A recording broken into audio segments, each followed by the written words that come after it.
Radio Flamme. Ce week-end avait lieu la 29e édition de la fête des produits de la mer et du terroir à Cherbourg-en-Cotentin dans la grande hall de la Cité de la Mer. Pour cette occasion, Radio Flamme était sur place et au micro de Lionel, on retrouve le président de l'association. Alors c'est presque Noël, les rois mages sont venus des quatre coins de France pour fêter le petit Jésus dans la crèche, à savoir votre langue dans votre bouche. Vous l'avez compris, on est au Palais des Saveurs, et du bon vivre et de la convivialité, et je suis avec le président Daniel. Moi, j'imagine que tu es content de cette 29e édition. Absolument, donc cette année notre 29e organisation de l'association Mer et Terroir en Cotentin. Nous allons aborder l'année prochaine notre 30e organisation. Ah oui. Donc ça sera un moment quand même important dans la vie de l'association. Là, vous allez marquer le coup plus que cette année, oui. Oui, on va essayer de faire un petit plus, de façon que marquer ce 30e qui est quand même dans la vie d'une association très important. C'est énorme. Et justement, si on fait un peu un tout petit bilan des années passées, on se retourne sur le parcours, on est content. Et toujours plus de chaland, le succès est là, quoi. Oui, une évolution permanente. Cette année, je dirais qu'on a dépassé nos espérances. Dépassé les espérances. Oui, plus de 60 exposants. Nous avons refusé des exposants cette année. Avec toujours le noyau dur qui viennent depuis de très nombreuses années. Ils sont toujours là. Ils sont toujours là. Serge des saucissons, par exemple. Serge des saucissons, il est incontournable. Et par contre, 14 nouveaux exposants. 14 nouveaux exposants. Ouais. Tu ne regrettes pas sur les quais, hein? Alors, je ne vais pas dire que je regrette, c'est-à-dire qu'ici, au niveau... on est bien ici. Hein. On est bien, surtout pour les exposants, c'est confortable, il fait bon, il fait chaud. Sur les quais, c'était une autre ambiance, mais qui était aussi très sympathique. Je dirais que c'était autre chose. C'était autre chose.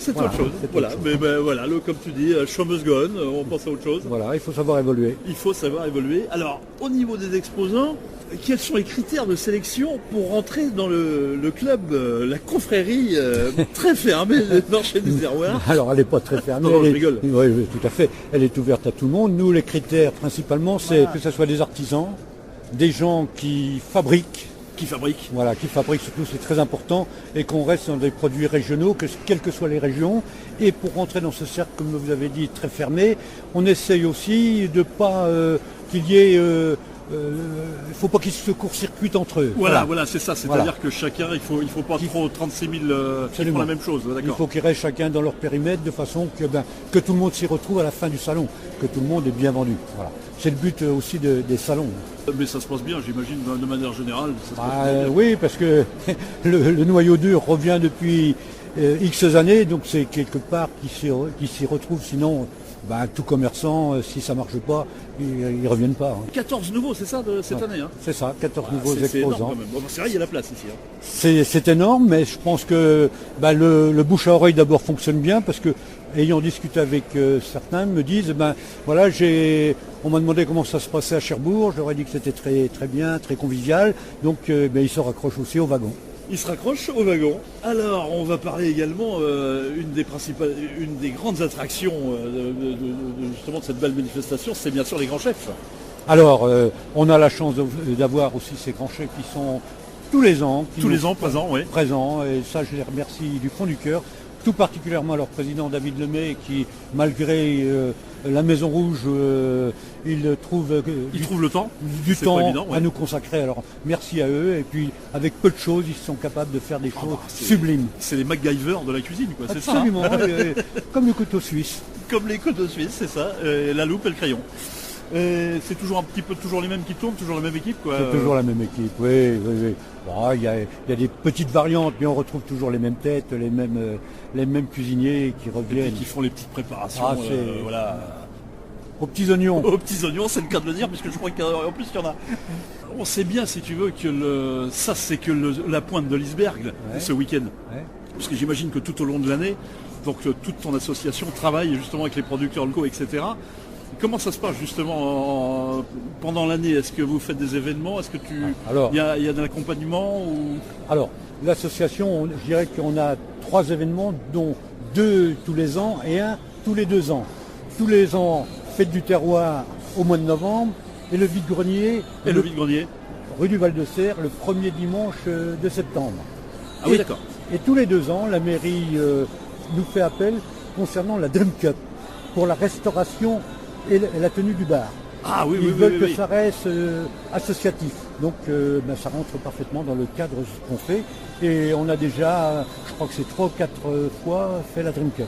Donc s'ils font appel encore à nous, c'est qu'ils sont satisfaits de notre prestation. Et il faut savoir que la restauration qu'on tient sur la Dream Cup est faite que par les bénévoles de l'association. Donc vous chômez pas les gars. Ouais, mais ça nous occupe. Une dernière question. Face aux défis actuels, climatiques, logistiques, coûts de production, le danger du Mercosur, n'est-ce pas? Peut-on dire que le collectif Manche Terroir, c'est quelque part un symbole de résistance face à la mondialisation? Et si oui, y a-t-il de l'avenir? Oui, puis tout à fait, puisque pour la Monadon, comme on l'a dit en préambule, tous ceux qui sont là, ce sont des artisans, ce sont eux qui fabriquent, c'est eux qui, voilà, c'est leur cœur de métier. Donc vous les soutenez, vous, l'association? Oui, d'abord c'est vers eux qu'on va. Hein. Nous, tout ce qui est... on les fera pas venir chez nous. Voilà. Oui, c'est ça. Hein, tout ce qui est industriel, ça ne nous intéresse pas. C'est comme dans les albums d'Astérix, on fait de la résistance village gaulois. Tout à fait. Non mais voilà, je crois qu'il faut faire ça aussi. On a la chance, on est dans une région déjà où on a des artisans qui font un travail formidable, c'est compliqué aussi pour eux. Et je crois que c'est peut-être aussi la fête du terroir leur permet justement, ça permet de les soutenir. C'est ça. Et venir proposer leurs produits. Cette année, on a la SNSM, ils sont là aussi, on les invite également, puisque je trouve que ça rentre aussi dans le cœur de métier, ils vont vers les autres, voilà. Retrouvez toute l'actualité et l'information de l'association sur Facebook, Mer et Terroir en Cotentin. Radio Flamme